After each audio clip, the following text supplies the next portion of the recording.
Hey, good morning, everybody. Meteorologist Jim Dickey back with another Tropics Talk. Henri, the big story here this morning, bearing down on the coast of New England. Now, the good news is, if you're just checking in for the first time this morning, Henri has weakened. In fact, it's flown out of our screen here. There you go. The 8 o'clock update, 70-mile-per-hour winds. Really, what's the difference? It was 75-mile-per-hour Category 1 going back to the early morning hours, so we've lost 5 miles per hour on that sustained wind. The impact's going to be much the same. As we talked about yesterday, as this is approaching the coast of New England, it's encountering some cooler waters. So it had every opportunity to strengthen yesterday because it was over these warm waters here. See where numbers are in the 80s? That's the Gulf Stream. It's a current of very warm water that comes out of the Gulf, the Florida Straits, goes up the East Coast, but then cuts out into the central Atlantic at about Cape Hatteras.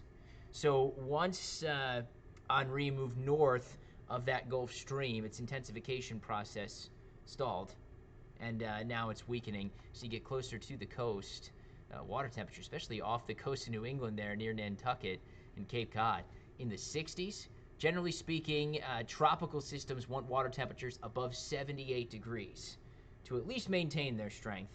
To really ramp up, you want to see numbers in the 80s, and just not in the cards now. As it's slowing down, moving over those cooler waters, that has allowed the intensity to come down at least slightly. And you can sort of see that in the winds that are occurring right now, with Henri Center still just to the south and east of the coast of Long Island. And as we'll look at in just a second, it does appear that we're going to see a landfall here, Rhode Island or western Massachusetts now. But we're talking sustained winds about 30 miles per hour, so nearing that tropical storm threshold. I think a good many spots here, eastern Long Island, eastern Connecticut, Rhode Island, and western and eastern Massachusetts, that is, are going to see sustained tropical storm force winds. Wouldn't be surprised we get a few spots right along the coast to gust towards that hurricane threshold, to gust towards or over 70 miles per hour at times here today.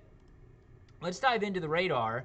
And when you get a storm this close, you can track the center on radar, and that's exactly what I'll do for you here. So you can see how the storm has been moving.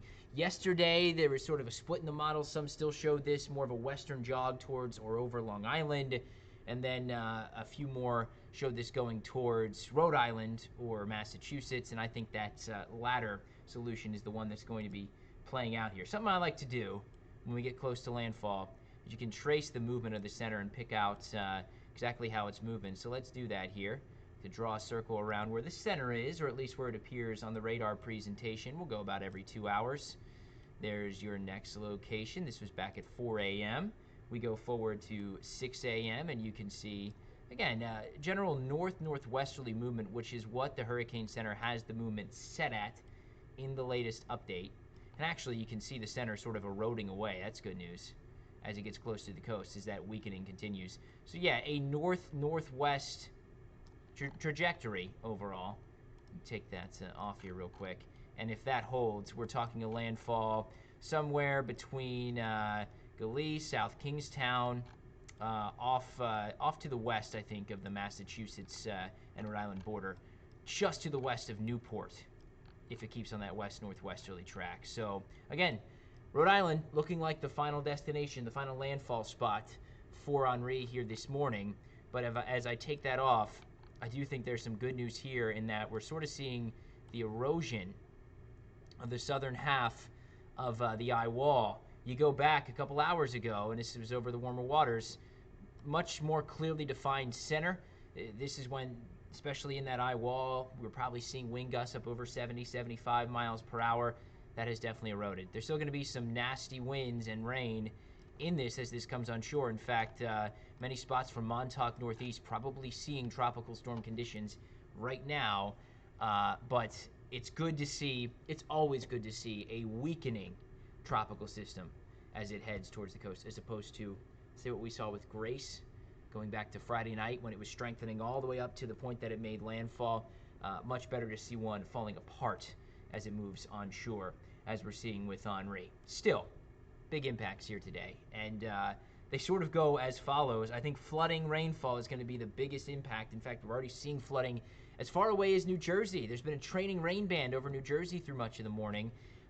So we almost always see this with landfalling tropical system. The rain expands far out from the center, far out from where that cone is tracking the center of the storm. That focuses in on the winds, but the rain can expand well out from the center. That's what we're going to see with this. I think it's the lasting impact from Henri, the flooding rainfall. Along with that, yes, sustained tropical storm force winds in this part of the United States, that's going to cause some issues. It's going to bring a lot of trees down. The ground is already saturated. It's been raining a whole lot the last couple of days in parts of the northeast of New England. You put on an additional 4 to 6 inches of rain, as I'll show you here. That's going to bring some trees down. That's going to cause power outages, especially by the coast in Rhode Island and Connecticut. I've seen some estimates. The power outages could top anywhere from 400 to 800,000, and this could be multiple day power outages. So a total mess there. I do think the storm surge threat has come down a little bit, and as we go back to our winds, it's important to remember that winds go counterclockwise around a low pressure system like a tropical storm in the northern hemisphere. So where you have to worry about is where the winds are coming out of the south and southeast. The highest threat for a storm surge would be into Nantucket, Martha's Vineyard, parts of Cape Cod, the coast of Rhode Island, especially eastern Rhode Island going forward here, while Long Island actually has offshore winds. It's not going to be much of an issue there. And the wind is going to really die down pretty quickly, I think, as this moves on shore. And I think further good news, we're past high tide, we're entering low tide in many of these locations. It's always nice when you see the landfall coincide with low tide as opposed to high tide. That brings down the threat for inundation. Here's the rain forecast, though, and again, I do think this is the biggest impact. We're talking a broad 4 to 6 inches of rain piling up on already saturated ground, flash flooding almost a guarantee in many of these locations. And we look at the wind forecast. These are gusts. And this is lining up pretty closely with what we're seeing right now. Gusts 40, 45 miles per hour as this is coming on shore. You see a few spots there, coastal Massachusetts picking up a wind gust, Martha's Vineyard 52 miles per hour. Yeah, I think we'll see gusts in the 50 to 60 mile per hour range at times. But as this moves on shore, watch how quickly the gusts die down. We're talking 25 to 30 mile per hour wind gusts by this evening. And then any type of tropical wind gusts, they're gone. Going into early tomorrow morning. This is now in western Massachusetts, and it's a breezy day, and there's still going to be some rain out there, but as far as wind damage, that quickly comes to an end. So we'll leave you with a cone of concern for Henri, making landfall as a tropical storm in all likelihood in Rhode Island later on this morning. Hits the brakes, turns from there, and again, that's why the rain threat is the biggest concern here. The threat for flooding rain well inland too. Could get some training bands, and that will really put down some beefy rain totals in parts of Massachusetts, Connecticut, and Rhode Island in particular.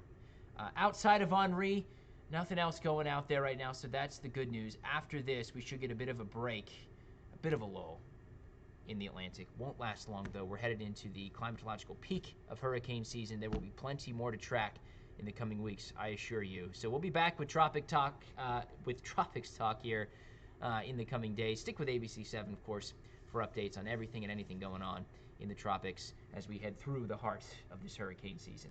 Until next time, meteorologist Jim Dickey. Stay safe out there.